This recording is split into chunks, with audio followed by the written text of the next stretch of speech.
Chapter number 7 मौसम, जलवायु तथा जलवायु के अनुरूप जंतुओं का अनुकूलन। दैनिक मौसम रिपोर्ट क्या होता है? दैनिक मौसम की रिपोर्ट में पिछले 24 घंटों के ताप, आर्द्रता और वर्षा के बारे में जानकारी होती है। मौसम मौसम किसे कहते हैं? किसी स्थान पर तापमान, आर्द्रता, वर्षा, वेग आदि के संदर्भ में वायुमंडल की प्रतिदिन की परिस्थिति उस स्थान का मौसम कहलाती है। तापमान, आर्द्रता और अन्य कारक मौसम के घटक कहलाते हैं। मौसम की रिपोर्ट भारत मौसम विज्ञान विभाग द्वारा तैयार की जाती है। मौसम की रिपोर्ट के लिए अधिकतम न्यूनतम तापमापी का उपयोग किया जाता है। मौसम में सभी परिवर्तन सूर्य के कारण होते हैं। जलवायु क्या होती है? किसी स्थान पर अनेक वर्षों में मापी गई मौसम की औसत दशा को जलवायु कहते हैं। आर्द्रता वायु में किसी भी समय जलवाष्प मात्रा को आर्द्रता कहते हैं। जब वायु में जलवाष्प की मात्रा अत्यधिक होती है तो उसे आर्द्र जलवायु कहते हैं। जब वायु में जलवाष्प की मात्रा कम होती है तो उसे शुष्क जलवायु कहते हैं। लद्दाख में लेह का मौसम सबसे ठंडा होता है। राजस्थान का चूरू सबसे गर्म स्थान है। मेघालय के मौसिनराम में सबसे अधिक वर्षा होती है। मानसून का आगमन सबसे पहले केरल में होता है। मानसून की वापसी सबसे पहले तमिलनाडु से होती है। वर्षा को वर्षामापी नामक यंत्र से मापा जाता है।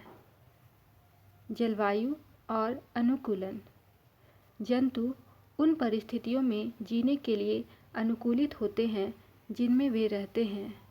जिन विशिष्ट संरचनाओं अथवा स्वभाव की उपस्थिति किसी पौधे अथवा जंतु को उसके परिवेश में रहने के योग्य बनाती है वह अनुकूलन कहलाती है। स्थलीय आवास स्थलीय आवास क्या होता है? स्थल अथवा जमीन पर पाए जाने वाले पौधों एवं जंतुओं के आवास को स्थलीय आवास कहते हैं, जैसे वन, घास के मैदान, मरुस्थल, तटीय एवं पर्वतीय क्षेत्र आदि। जलीय आवास कौन कौन से हैं?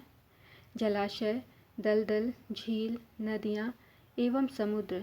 जहाँ पौधे एवं जंतु जल में रहते हैं जलीय आवास कहलाते हैं। जंतु उन परिस्थितियों के लिए अनुकूलित होते हैं जिनमें वे वास करते हैं। चरम जलवायवीय उष्णकटिबंधीय और ध्रुवीय क्षेत्र जहाँ की चरम जलवायवीय परिस्थितियाँ होती हैं। ध्रुवों में वर्ष के 6 महीनों तक सूर्यास्त नहीं होता, शेष 6 महीनों तक सूर्योदय नहीं होता। ये क्षेत्र सदैव बर्फ से ढके रहते हैं। उत्तरी ध्रुव और दक्षिणी ध्रुव ये 2 ध्रुव होते हैं। बियर और पेंगुइन यहाँ रहते हैं।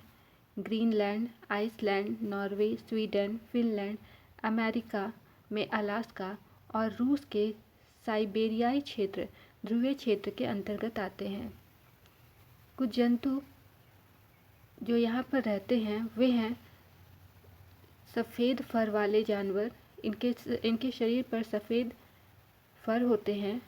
यहाँ पाए जाने वाले जंतु में सूंघने की शक्ति काफ़ी तीव्र होती है। इनकी त्वचा के नीचे वसा की परत होती है। तैरने और चलने के लिए इनके पास चौड़े और लंबे नख होते हैं। इनकी वजह से वे अत्यधिक सर्द जलवायु के लिए अनुकूलित होते हैं। उष्णकटिबंधीय वर्षावन उष्णकटिबंधीय क्षेत्रों की जलवायु सामान्यतः गर्म होती है क्योंकि ये क्षेत्र भूमध्य रेखा के आसपास स्थित होते हैं।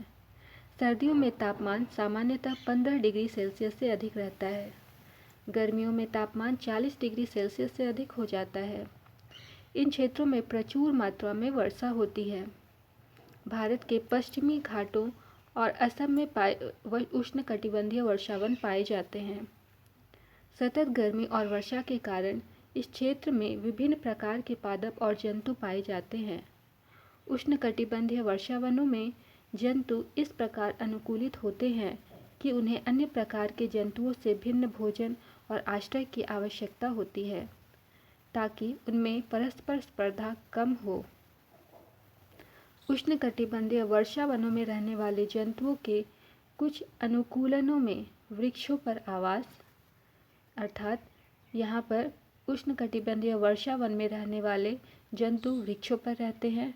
इनकी पूंछें मजबूत होती हैं, इनकी चोंच विशाल और लंबी होती है, ये चटक रंग के होते हैं, ये तीखे पैटर्न वाले होते हैं, इनकी ध्वनि काफ़ी तीव्र होती है, फल इनका आहार होते हैं, ये काफ़ी संवेदनशील होते हैं, इनमें सुनने की क्षमता बहुत ही ज़्यादा होती है, इनकी दृष्टि काफ़ी तीव्र होती है, इनकी जो त्वचा होती है वो काफ़ी मोटी होती है।